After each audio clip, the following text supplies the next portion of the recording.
Their students. They are students of class 8, particularly the examining of JSC. I expect all of you are staying at home and passing your times with your family. Today's country is passing an anxious mood for COVID-19, but there is no necessity for anxiousness. There is no necessity for anxiety. We have to manage the situation. Our Prime Minister Sheikh Hasina says we have to live with Corona. So of course, we have to handle the situation. And I have advice for you, and advice to you that you will always try to wash your hand by soap many times in a day. Whatever it is. যাই হোক, আজ এক্ষুনি আমি তোমাদের ইংরেজি প্রথম পত্রের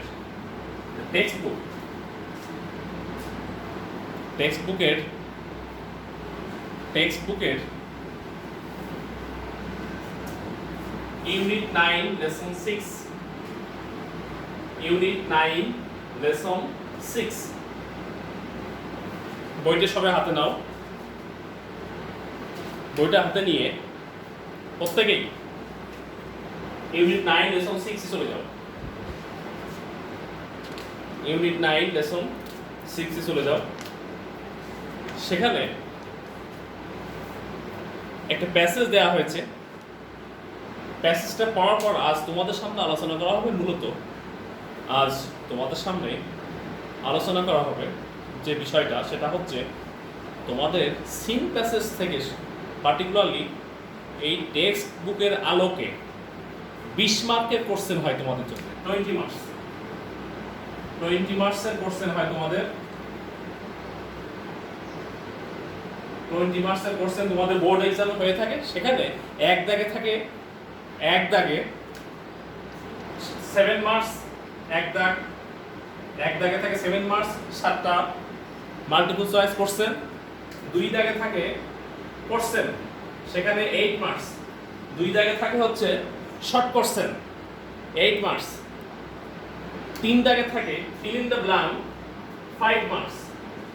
3 দাগে fill in the blank, 5 marks. 8, 7, 15 আর 5, 20, অর্থাৎ ফার্স্ট পেপার টেক্সট বুকের আলোকে 20 মার্ক কোশ্চেনের সম্মুখীন হতে হয়। সেক্ষেত্রে 2 দাগে কোশ্চেন এখানে থাকে শর্ট কোশ্চেন,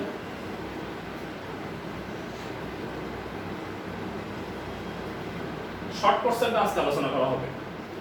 আজ আলোচনার বিষয় শর্ট কোশ্চেন, কিভাবে প্রশ্ন থেকে যথার্থভাবে উত্তর লেখা সম্ভব, সেটার একটা পরিশীলিত ধারণা আমি তোমাদের মধ্যে জন্মে দেওয়ার সর্বোচ্চ চেষ্টা এখনই করব। ওকে, তাহলে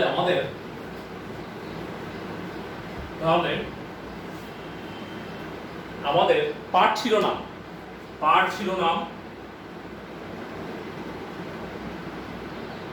how to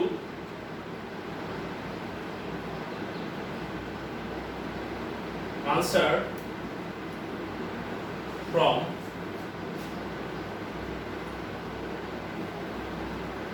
question. How to answer from question. তো সেক্ষেত্রে প্রশ্ন আপনাকে দেয়া হবে প্যাসেজটা আলোকে। অতএব সর্বপ্রথম এবং সর্বোপরি এই প্যাসেজের অর্থটা আপনাকে পুঙ্খানুপুঙ্খ ধারণা থাকতে হবে। প্যাসেজের অর্থ আপনাকে সুন্দরভাবে জানতে হবে, কোন শব্দের কোন ওয়ার্ডের কী অর্থ। তাহলে এক্ষুনি আমরা প্যাসেজটি অর্থ জানার অর্থ করেই একবার পড়া হবে। তোমরা সবাই বই হাতে রাখো। এখন আমি প্যাসেজ পড়তে যাচ্ছি।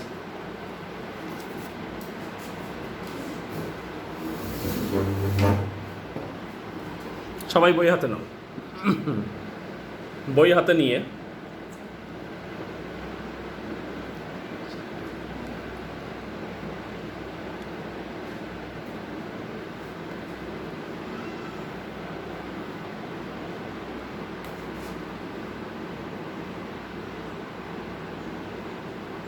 ওকে, আমি পড়ছি। Communication of ideas is at the centre of civilisation. ধারণার যোগাযোগ হয় সভ্যতার কেন্দ্রবিন্দুতে। It needs written records. এটার প্রয়োজন লিখিত দলিলের। অর্থাৎ প্রথমে বলেছে ধারণার যোগাযোগ হয় সভ্যতার কেন্দ্রবিন্দুতে। আমাদের সভ্যতার যে কেন্দ্রবিন্দুতে, সেখানে আমাদের যে প্রত্যেকের মধ্যে একটা ধারণা জন্মলাভ করে, সেটা আদান প্রদানটাই হচ্ছে সভ্যতাকে এগিয়ে নিয়েছে, সেটাই বলেছে। ইট নিডস, এটার প্রয়োজন রিটেন রেকর্ডস, লিখিত দলিলের। মোস্ট অফ অর রেকর্ডস, অধিকাংশই আমাদের এই দলিল ইন দ্য মডার্ন এজ, আধুনিক যুগের, আর অন পেপার, আধুনিক যুগের অধিকাংশ দলিলই হয় হচ্ছে কাগজের উপর লেখা। যদিও রাইটিং ওয়াজ ইনভেন্টেড, যদিও লেখা আবিষ্কার করা হয়েছিল, লেখাকে আবিষ্কার করা হয়েছিল ভেরি আর্লি, খুবই তাড়াতাড়ি। Paper is more modern invention, কাগজ হয় হচ্ছে একটা অত্যাধুনিক আবিষ্কার। ফর লং ইন হিস্টোরি, ইতিহাসের দীর্ঘদিন যাবৎ পিপুল এক্সচেঞ্জড, মানুষজন বিনিময় করতো আইডিয়াস, ধারণাগুলি, থ্রু, মধ্য দিয়ে, স্পিকিং অ্যান্ড লিসেনিং, কথা বলা এবং শোনার মধ্যে দিয়ে মানুষের ধারণা আদান প্রদান করত। দেন তারপর there came the art of writing, তারপর সেখানে আসলো, সেখানে পৌঁছে গেল কি লেখার কৌশল, আর্ট অফ রাইটিং, লেখার একটা ভঙ্গি বা কৌশল সেখানে আমাদের মধ্যে পৌঁছে গেল। বাট টু রেকর্ড থটস, কিন্তু এইটা লিপিবদ্ধ করাটা, থটস আমাদের চিন্তাভাবনাগুলো লিপিবদ্ধ করতে, ইন রাইটিং, লিখে লিপিবদ্ধ করতে, অজ ডিফিকাল্ট, এটা ছিল খুবই কঠিন। রাইটিং ম্যাটেরিয়ালস, লেখার উপাদানগুলো ওয়ার নট অ্যাভেলেবল, এগুলো ছিল না সহজলভ্য। People use the surface of stone, মানুষজন বা জনগণ ব্যবহার করত দ্য সারফেস অফ স্টোন, পাথরের উপরিভাগ বা উপরিতল, মেটাল, ধাতব পদার্থ, উড, কাঠ, বার্ক, গাছের বাকল বা ছাল, লিভস, পাতা, ইটিসি ইত্যাদি, মানুষ লেখার কাজে এগুলো ব্যবহার করত। ফর রাইটিং, লেখার জন্য। দোজ থিংস, এই জিনিসগুলি ওয়ার নট ইজি, ছিল না সহজ টু ক্যারি, বহন করা। দেন তারপর ফর এজেস, তারপর অনেক বছর যাবৎ পিপুল লুকড ফর, খোঁজ করেছিল, অনুসন্ধান করেছিল, ইজি রাইটিং ম্যাটেরিয়ালস, সহজ লেখার উপাদান মানুষ খুঁজেছিল। ফাইনালি, অবশেষে পেপার ওয়াজ ইনভেন্টেড, কাগজ আবিষ্কৃত হয়েছিল ইন চায়না ইন 105 AD, কাগজ চায়নাতে আবিষ্কৃত হয়েছিল 105 খ্রিস্টাব্দে। বিফোর দ্য পেপারেজ, কাগজ যুগের পূর্বে, নলেজ ওয়াজ ভেরি রেস্ট্রিক্টেড, জ্ঞান ছিল খুবই সীমাবদ্ধ। ক্যান ইউ থিঙ্ক, তুমি কি ভাবতে পারো, অফ দ্যাট টাইম, ওই সময়ের কথা। There were very few books, সেখানে ছিল খুবই স্বল্প বই।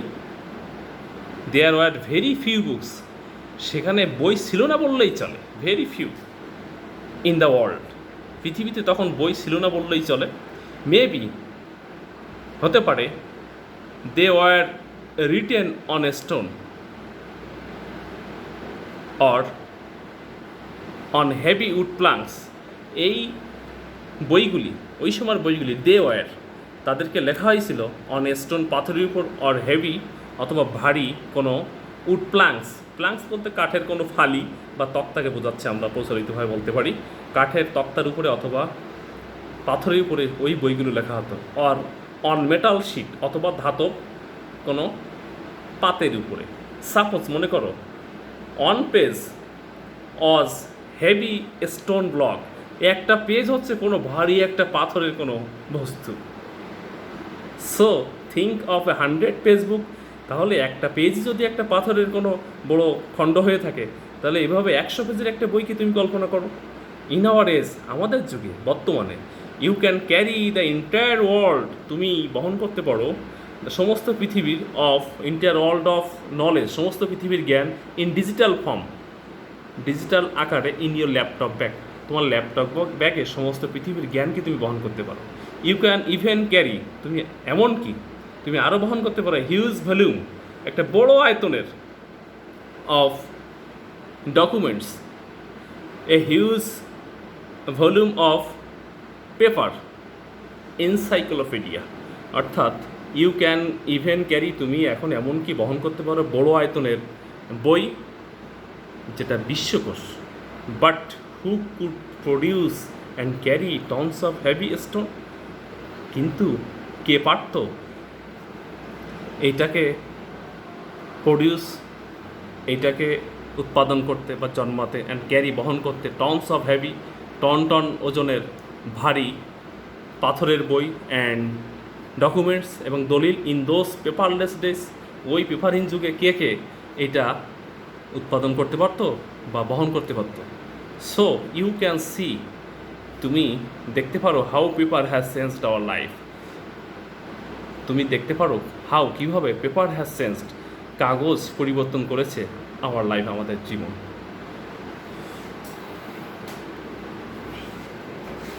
প্রিয় শিক্ষার্থী,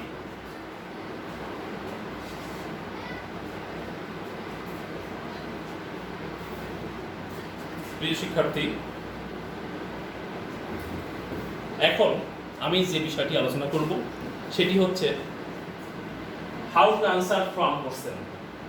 how to answer from question, প্রশ্ন থেকে কীভাবে উত্তর লিখতে।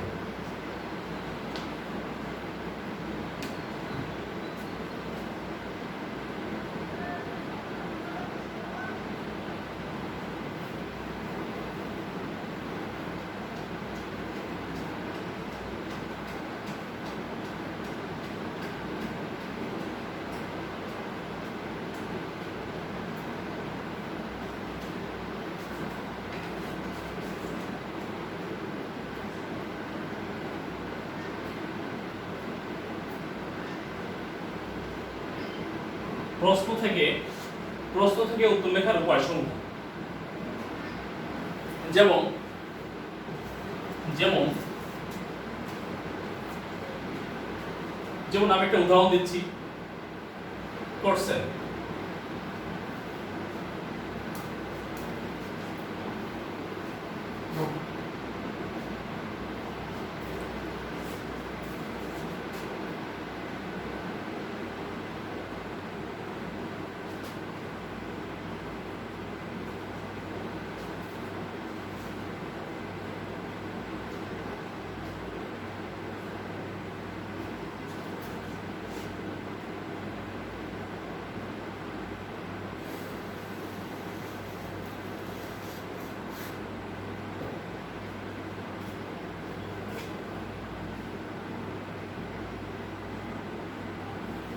একটা প্রশ্ন আমি লিখেছি, একটা প্রশ্ন আমি লিখেছি।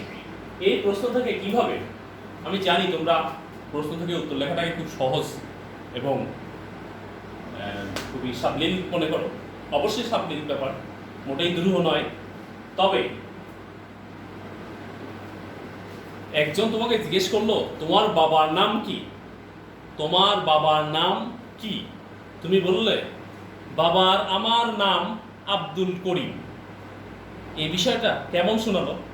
তুমি যদি বলতে আমার বাবার নাম হয় আব্দুল করিম, এই জন্যে বাক্য বলার সময় প্রত্যেক বাক্যের তিনটা গুণ থাকে, আকাঙ্ক্ষা, আসক্তি এবং যোগ্যতা। বাক্যের ফরমেশন অফ সেন্টেন্স, অর্থাৎ বাক্যের একটা গতি হারিয়ে ফেললে, বাক্যের একটা যোগ্যতা হারায় ফেললে সেই বাক্য শুনতে ভালো শোনায় না। এবং ইংরেজিতেও একই ব্যাপার, ওই বাক্য আর মার্কস ক্যারি করে না, মার্কস এনে দেয় না। ঠিক একইভাবে যেমন একটু আগে বললাম, আমার নাম মোহাম্মদ আব্দুল করিম, আর আমার বাবার নাম আব্দুল করিম। তোমরা মাঝে মাঝে এই ভুলটাই করো, প্রশ্নের কোন অংশ আগে কোন অংশ পরে এটা ঠিকভাবে লিখতে পারো না। তো সেক্ষেত্রে এখানে তোমাকে প্রথম খুঁজতে হবে প্রশ্নের মধ্যে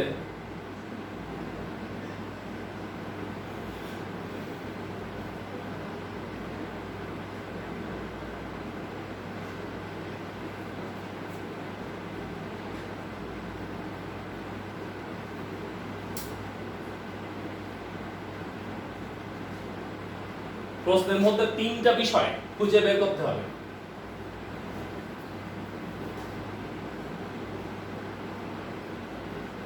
খুঁজে বের করতে হবে তিনটা বিষয় প্রশ্নের মধ্যে, তিনটা বিষয় প্রশ্নের মধ্যে তিনটা বিষয় খুঁজে বের করতে হবে এবং ওই তিনটা বিষয়কে ধরে তোমাকে উত্তর লেখা শুরু করতে হবে। সেই তিনটা কি কি? সেই তিনটা কি কি? তিনটা হচ্ছে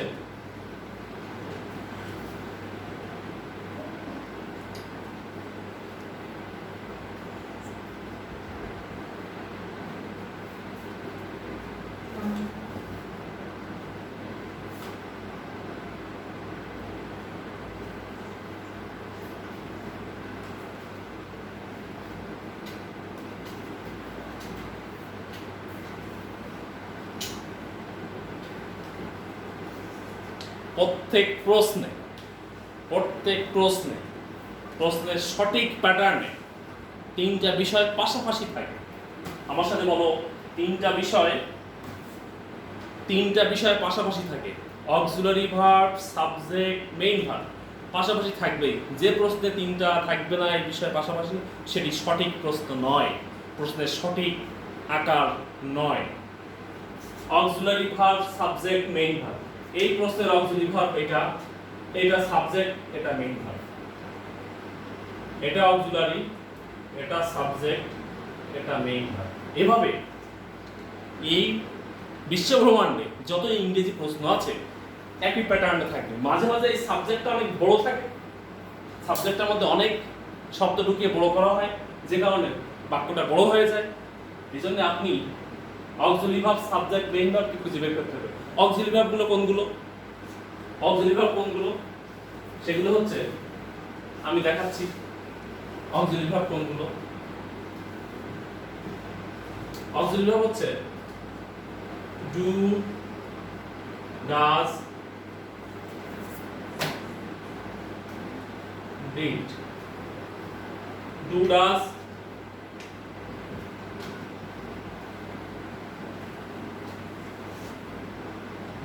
ডিড, এই তিনটে অক্সিলারি ভার্ব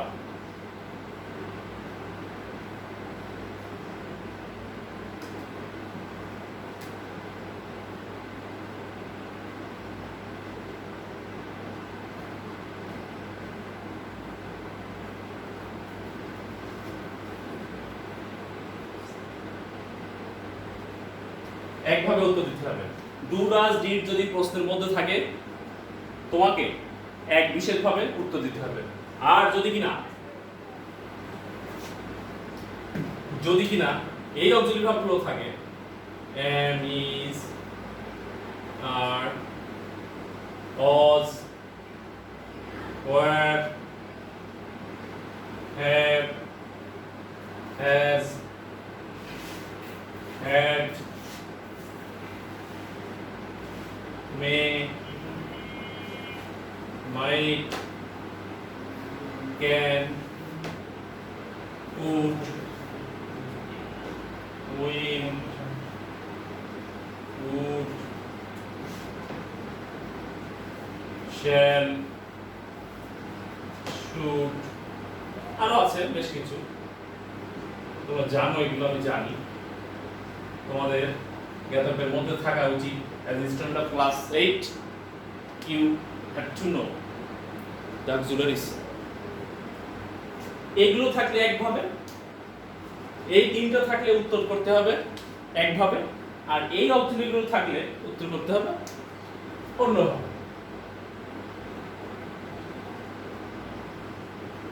অন্যভাবে। তবে এবার আমি কিভাবে উত্তর করতে হয় এই অক্সিলারি ব্যবহার করে, আমি সেই প্রসঙ্গে এখনই যাচ্ছি।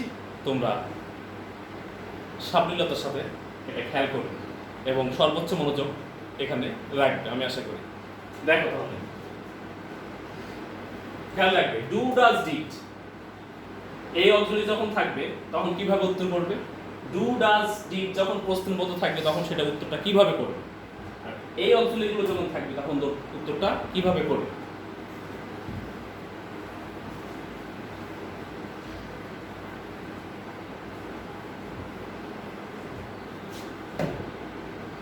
তাহলে আমরা শিখছি কি প্রশ্ন থেকে উত্তর লেখার নিয়ম। প্রশ্ন থেকে উত্তর লেখার নিয়ম। আমি প্রশ্নটা আবারও লিখি।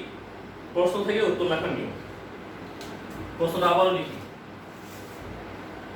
How did people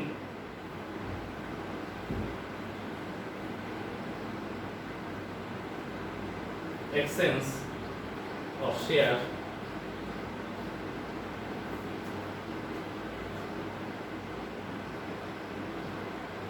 ideas before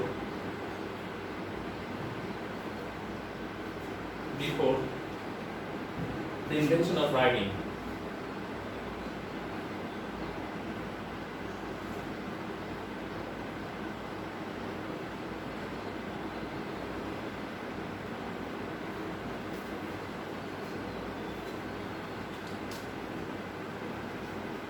প্রথমে দেখতে হবে কি auxiliary subject main verb. Auxiliary subject main verb. Auxiliary subject main verb কোথায় আছে? ডিড হচ্ছে অক্সিলারি। ওই যে ছোট বক্সের মধ্যে গেছিলাম ডিড। ফিফুল লিডের অক্সিলারি পরেই সাবজেক্ট থাকে। আপনারা স্বাভাবিক অর্থেই মনে রাখবেন অক্সিলারির পরে যে ভদ্রলোক থাকবেন ওর নাম সাবজেক্ট। অক্সিলারির পরে যে থাকবেন, এখানে যদি একটা গাছ থাকতো ওই গাছ সাবজেক্ট থাকতো। যদি একটা এখানে এসে একটা কচ্ছপ বসে থাকতো ওই কচ্ছপটা সাবজেক্ট। এখানে যে থাকবে সে সাবজেক্ট। সাবজেক্টের পরে যে থাকবে সে ভার্ব। আপনাকে এই শব্দগুলোকে চিনতে হবে। অক্সিলারি পরে যে থাকে সে হচ্ছে সাবজেক্ট। সাবজেক্টের পরে যে থাকে সে হচ্ছে মেইন ভার্ব। উত্তর লেখার সময় আপনাকে উত্তর লেখার সময় আগে লিখতে হবে সাবজেক্টকে। প্রথমে কাকে লিখবেন? সাবজেক্টকে, ফেইথফুল। তারপর অক্সিলারিকে। তাহলে ডু ডাজ ডিড থাকলে অক্সিলারি আর মেইন ভার্ব একসাথে হয়ে বসে। মনে রাখবেন তিনটা অক্সিলারির ক্ষেত্রে ডু ডাজ এবং ডিডের ক্ষেত্রে অক্সিলারি এবং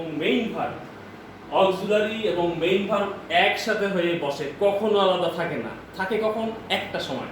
যদি এই প্রশ্নের মধ্যে একটা নট থাকতো, নট, যদি এটা থাকতো প্রশ্নের মধ্যে নট, তাহলে এই অক্সিলারি এর মধ্যে ঢুকতো না। তাহলে এইটা আর এইটা একসাথে হয়ে বসবে। এটা আর এটা একসাথে হয়ে বসবে কিভাবে? ডিড প্লাস শেয়ার সমান সমান কি? শেয়ার। এইটা শেয়ার। তাহলে তিনটা অক্সিলারি ভার্বের পেটের মধ্যে ঢুকে একসাথে হয়ে বসে। কোনটা কোনটা? Do does did. মনে রাখবেন তিনটা অক্সিলারি। আর বড় বক্সের মধ্যে যে অক্সিলারিগুলো আছে, ওরা কখনো ভার্বের পেটের মধ্যে ঢোকে না, আলাদা বসে থাকবে। একটু পরেই উদাহরণ দেখতে পাবেন। দেখেন people that did plus shared। এবার আমি সাবজেক্ট লিখে ফেলছি, অক্সিলারি এবং মেইন ভার্ব লিখে ফেলছি। এবার হচ্ছে বাড়তি অংশ কি আছে? ideas before the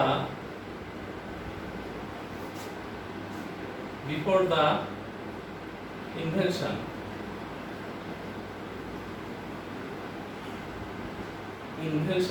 of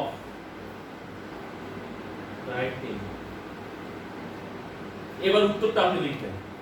অতএব আমার মূল কথা হচ্ছে আগে প্রশ্নের অংশ দেখে দেখে লিখবেন। অনেকে করে কি, অনেকে যেটা করেন আগে উত্তরটা লিখেন, প্রশ্নটা পরে মিশাই দেন। অনেক সময় সেটা সঠিক মান ধরে রাখতে পারে না। যেমন ভাবে মাঝে মাঝে ভাই আমি শুনলাম তোমার বাবার নাম কি? তুমি বললে বাবার আমার নাম আব্দুল করিম, ঠিক অমনটাই হয়েছে। যে কারণে আপনারা প্রথমে প্রশ্নের অংশ, আমার সাথে বলেন, প্রথমে প্রশ্নের অংশ,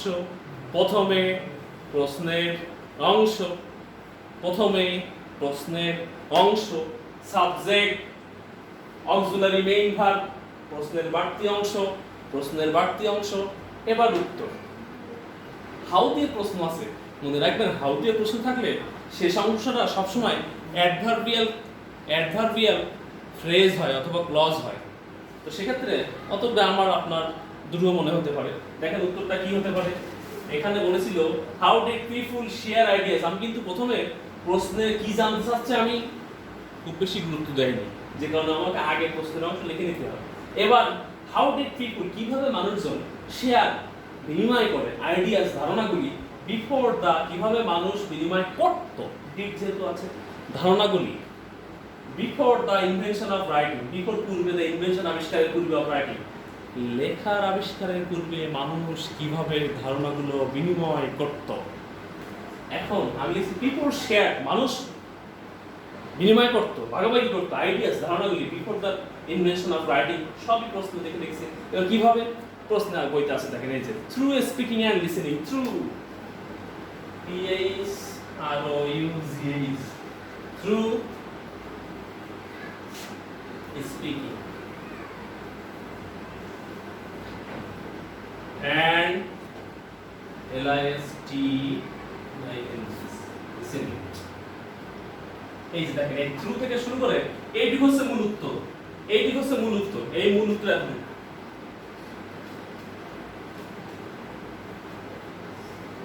আর সবই প্রশ্ন দেখে লিখেছি, আর বাকি এখানে যা আছে সবই আমি প্রশ্ন দেখে লিখেছি, সবই প্রশ্ন দেখে লিখেছি। এটাও প্রশ্নে আছে, এটাও প্রশ্নে আছে, এটা প্রশ্নে আছে, এটা প্রশ্নে আছে, এই ওয়ার্ডটা প্রশ্ন আছে, এই ওয়ার্ডটি প্রশ্নে আছে, এই ওয়ার্ডটি প্রশ্ন আছে, এই ওয়ার্ডটিও প্রশ্নে আছে। শুধুমাত্র থ্রু স্পিকিং অ্যান্ড লিসেনিং এবং থ্রু থেকে এ পর্যন্ত এটা হচ্ছে অ্যাডভার্বিয়াল ফ্রেজ, অ্যাডভার্বিয়াল ফ্রেজ। এটা আরো শিখবেন পরবর্তীতে। থ্রু মানে মধ্য দিয়ে, স্পিকিং অ্যান্ড লিসেনিং কথা বলা এবং শোনার মধ্য দিয়ে। তাহলে হাউ দিয়ে প্রশ্ন থাকলে সবসময় খেয়াল রাখবেন উত্তরে থ্রু, ইন, অ্যাট, টু এগুলো দিয়ে উত্তরটা হয়। ওকে, আমি তাহলে ডু ডাজ ডিড এর নিয়মটা শিখে তোমাদের বললাম, সামনে উপস্থাপন করলাম এবং শেখানোর চেষ্টা করেছি। ডু ডাজ ডিড, ডু থাকলে এখানে যদি থাকতো ডাজ, এখানে মনে করেন যে ডাজ ছিল, তাহলে কি হতো, পিপল লিখে এখানে শেয়ার, শেয়ার না হয়ে এস হয়ে যেত, শেয়ারস, কেননা ডাজ প্লাস শেয়ার সমান শেয়ারস, এস যোগ হতো। আপনারা জানেন যে ডাজ থাকলে ভার্বের সাথে এস বা ই এর যোগ হয়, ই যেহেতু আছে এখানে একটা, ই এখানে একটা আছে, এস যোগ হবে। আর যদি ডু থাকতো, ডু প্লাস মেন ভার্ব, কোনো চেঞ্জ হয় না, ডু প্লাস শেয়ার,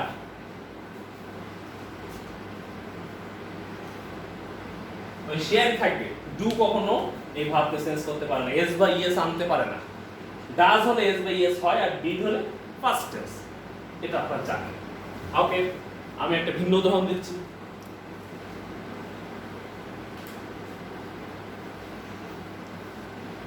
আরেকটা কোশ্চেন আমি লিখছি, সেটা হচ্ছে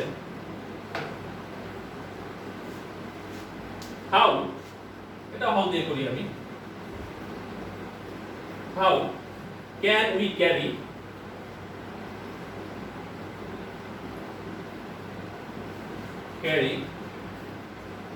our knowledge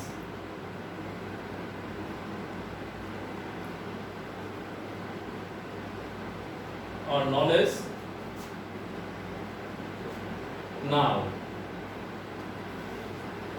How can we carry? How কিভাবে can পারি আমরা বহন করতে আমাদের নলেজ, জ্ঞান নাও, বর্তমানে আমরা কিভাবে আমাদের জ্ঞান বহন করতে পারি সে কথা প্যাসেজের মধ্যে, এই সিন প্যাসেজের টেক্সটের মধ্যে উত্তরটি আছে, হয়তো বা ডিরেক্টলি আছে অথবা ইনডিরেক্টলি আছে। তুমি প্রথমে কি করবে, প্রশ্নের অংশ লিখবে, প্রশ্নের অংশ, প্রথমে প্রশ্নের অংশ, প্রথমে প্রশ্নের অংশ, প্রথমে প্রশ্নের অংশ। অক্সিলারি ভার্বটা কই, বড় বক্সের মধ্যে অক্সিলারি ভার্বটা কই, এই যে ক্যান, অক্সিলারি পরে থাকে সাবজেক্ট, অক্সিলারি পরে সাবজেক্ট থাকে, অক্সিলারি পরে সাবজেক্ট থাকে, সাবজেক্টের পরে main verb, auxiliary subject main verb, auxiliary subject main verb, auxiliary subject main verb. এইটা যদি অক্সিলারি হয়ে থাকে তাহলে এটা হচ্ছে সাবজেক্ট, এটা হচ্ছে মেইন ভার্ব। আগে লিখবো কাকে, সাবজেক্টকে, উই। আমি উত্তর লিখছি, উই বড় বক্সের অক্সিলারি থাকলে সে এসে বসে যাবে, বড় বক্সের অক্সিলারি থাকলে সে এসে বসে যাবে। ও কখনো ভার্বের পেটের মধ্যে ঢুকতে পারে না, শুধুমাত্র ডু, ডাজ এবং ডিড ঢোকে। উই ক্যান, কখনো আপনি যদি এই ক্যানকে ফেলে দেন, অ্যাভয়েড করেন, উত্তর ভুল হবে, টেন্সের ভুল হবে। টেন্স ভুল হওয়া মানে বাক্যটাই ভুল। সাবজেক্ট অক্সিলারি হিসেবে মেইন ভার্ব ক্যারি, বাড়তি অংশ কি আওয়ার নলেজ।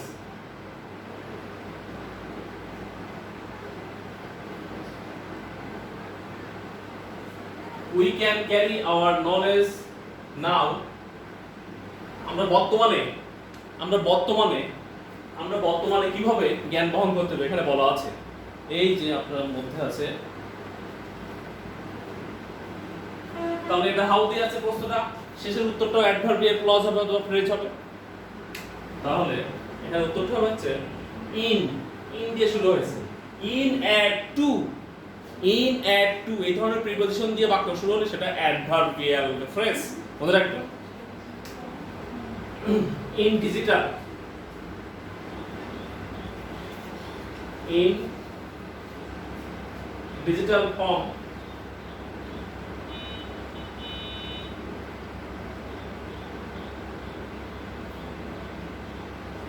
in our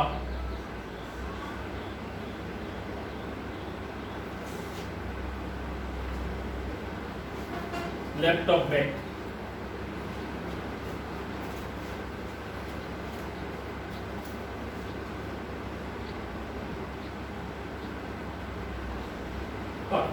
এটাই উত্তর।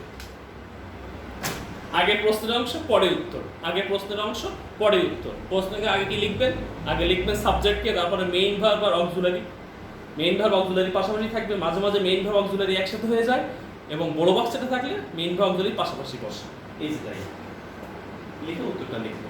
তাহলে দুই ধরনের প্রশ্ন এবং যাবতীয় কোশ্চেন দুই ধরনের, একটা হচ্ছে ডু ডাজ ডিড দিয়ে, আর একটা বড় বক্সের অক্সিলারি দিয়ে, যেটা M is are was are have has had may might can could shall should will এগুলো। তাহলে প্রশ্ন থেকে উত্তর লেখার মূল মন্ত্র, প্রথমে দেখতে হবে অক্সিলারি কই, সাবজেক্ট কই, মেইন ভার্ব কই। অক্সিলারি কই, সাবজেক্ট কই, মেইন ভার্ব কই। আমি একটা প্রশ্ন এখানে আরো একটা লিখছি, যেমন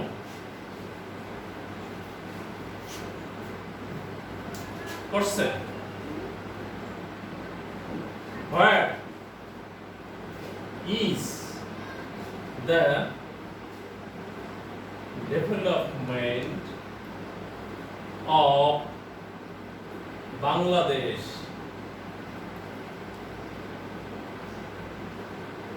seen greatly?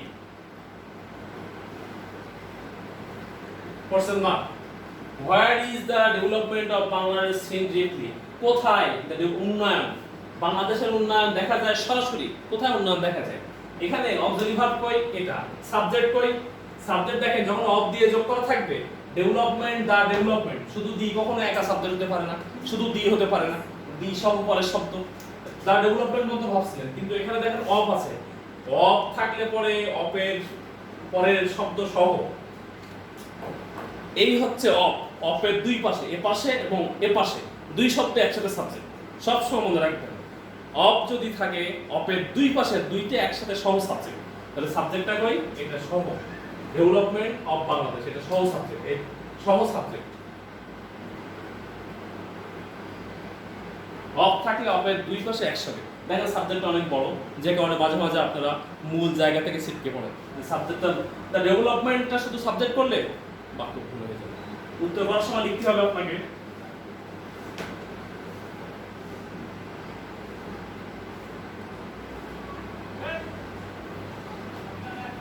the development of, এই প্রশ্নটা টেক্সট অর্থাৎ প্যাসেজের বাইরে, আমি এটা বোঝানোর চেষ্টা করেছি। সাবজেক্টটা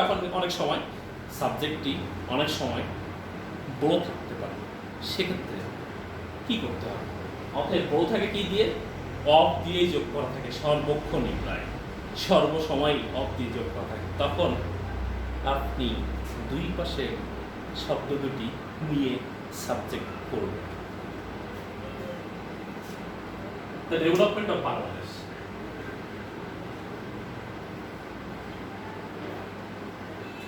অক্সিলারি ভার্ব আছে এর মধ্যে?